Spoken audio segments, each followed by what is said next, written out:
Monsieur le Président de la Transition, chef de l'État, chef suprême des armées, de saluer l'engagement et le soutien de l'ensemble des forces vives de la nation en faveur de la transition, aux forces de défense et de sécurité de notre pays qui, depuis un certain temps, sont engagés dans de vastes opérations pour la restauration de l'intégrité du territoire national, la sécurisation des personnes et des biens. Excellence, Monsieur le Président de la Transition, chef de l'État, chef suprême des armées, cette vision patriotique, je le rappelle, bénéficie de l'adhésion massive et indéfectible du peuple souverain du Mali, traduisant ainsi la détermination de tout un peuple à écrire une nouvelle page de son histoire. Au lendemain des événements de la rectification et de la transition, notre pays s'est engagé dans un vaste processus de refondation nationale. Ce diagnostic transversal a permis de repenser de fond en comble tous les domaines intéressant la terre sahélienne du Mali.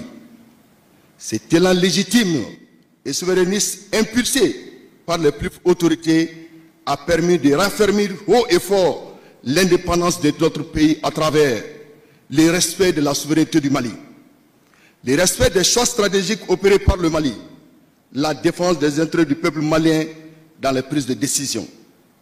Excellence, Monsieur le Président de la Transition, chef de l'État, chef suprême des armées, la montée en puissance de notre armée, due aux nouvelles acquisitions modernes et l'effectif des forces exige une nouvelle réorganisation de notre outil de défense et le renforcement de la chaîne de commandement. La refondation de notre appareil de défense est à l'origine du respect et la considération dont jouit notre pays dans la sous-région et dans toute l'Afrique. En réponse aux multiples facettes de l'évolution du contexte géopolitique de la sous-région, marqué par l'échec de nombreux complots de déstabilisation de nos États, la République du Mali, Burkina Faso et la République du Niger ont ensemble décidé de mutualiser leurs efforts, d'harmoniser leurs visions en vue de parvenir à une réelle prise en compte des préoccupations de leurs peuples respectifs. Acteur incontournable de la redéfinition de nos destins communs, Monsieur le Président de la Transition, chef de l'État, chef suprême des armées, le Mali, à travers votre Excellence, est au corps de cette intégration sous-régionale, constructive, respectueuse de la volonté des peuples qui ont décidé de se soustraire du paternalisme colonial, de rompre avec la chaîne de l'esclavage déguisé en démocratie.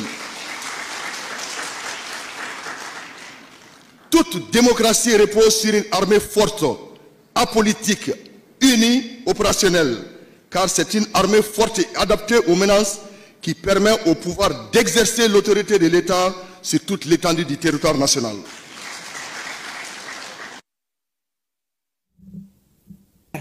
Modibo Koné. On le connaît peu ou pas, mais il est bel et bien présent. Et son métier fait qu'il est au courant de pas mal de choses, sur beaucoup de choses. L'efficacité dans l'ombre, on peut le définir ainsi. Comme ses prédécesseurs, son poste a une portée nationale, car il s'agit de la sécurité d'État. Celui qui occupe actuellement le fauteuil est discret, parle peu, mais agit beaucoup. C'est qui lui vaut d'ailleurs cette promotion faite en son endroit par le général d'armée Assimi Goïta. Il s'agit bien du général de corps d'armée Modibo Koné. Général de corps d'armée Modibo Koné. Je me remets les insignes du grade de général de corps d'armée à titre exceptionnel. Ces images sont rares. Les quelques-unes que nous nous sommes appropriées le montrent au front, vaillant sur le théâtre des opérations. Le général de corps d'armée Modibo Koné, après la chute des régions du Nord, s'est beaucoup investi dans la stabilisation du front en vue de la reconquête territoriale.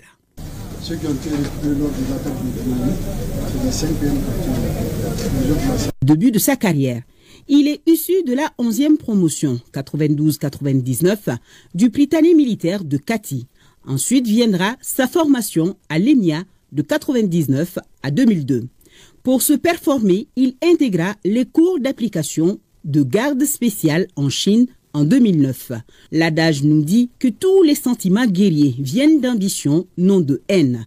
Oui, Mener le combat pour son pays afin de le sortir des griffes de l'envahisseur, le général de corps d'armée, Modibo Okone, est pétri dans cette moule depuis l'école d'état-major de Koulikoro qu'il fréquentera de 2014 à 2015. Sa vie professionnelle est aussi dense que ses formations. Comme première affectation, il a été envoyé à la 4e unité méariste d'Inabak dans le cercle de Thessalite, comme commandant d'unité adjoint de 2002 à 2007. Commandant de la 8e compagnie territoriale de Kidal en 2007 et 2009. De là-bas, il devient le commandant de la compagnie territoriale du district de Bamako pendant 1 an.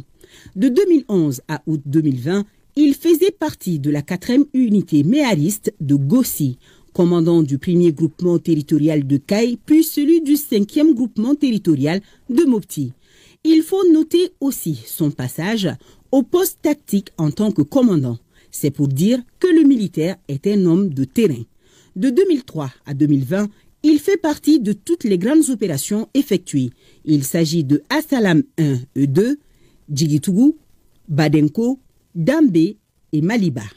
La République est reconnaissante envers ses serviteurs.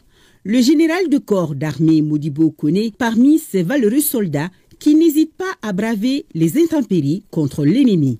Dans cette démarche, il est l'heureux détenteur de nombreuses médailles, qu'elles soient nationales, militaires, de sauvetage, ainsi que la médaille commémorative de campagne.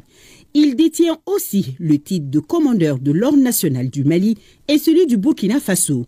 Aujourd'hui, à la tête de l'Agence nationale de la sécurité d'État, communément appelée SE, un seul mot d'ordre, le respect des autorités et des valeurs humaines, gage de tranquillité et de sérénité dans un pays en proie en de nombreux défis.